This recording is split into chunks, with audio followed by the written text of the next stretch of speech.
Garudo tagak jo garang onde katu sayonyo dirantang batengge di ate pita bineka tunggal ika itu tasure di antara dua kakinya.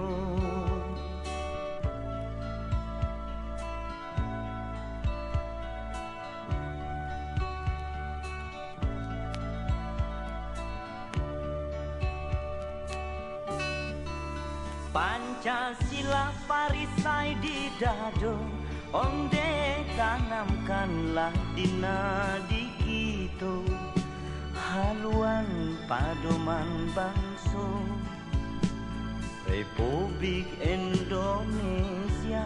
Denailah tahu sana pun tahu yo samo tahu semangat kaum pejuang di tahun 65, marilah kita taruhkan cita-cita pandaikan bangsa dari kita untuk anak cucu kita jua. Bukankah kitalah berjanji dulu di hari proklamasi bagi kaum penjajah, bukan untuk berlengah-lengah janda kalau janda lalai pembangunan belum selesai. Pacah bagola parang sudaro onde iyo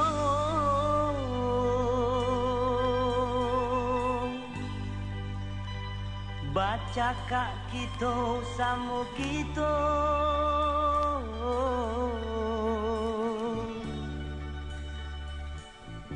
burung Garuda makin garang Pancasila jualan mana jaleh lagi ni Pancasila ionan sati.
Bukannya ayam onde bukan musang babulu ayam korupsi manipulasi kutu-kutu nanti bulunya mari dikiki sampai habis yo sampai mati.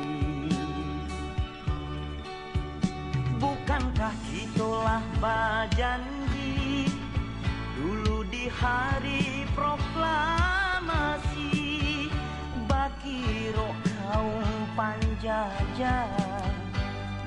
Tahan untuk balengah-lengah, janta kalau janta lalai, pembangunan balun salasai. Pacah bagulak parang sudaro, onde iyo.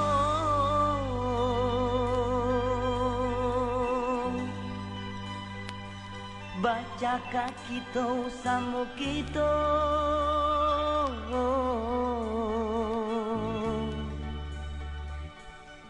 burung Garuda makin garang, Pancasila juana manang, jaleh lagi ni Pancasila iyo nan.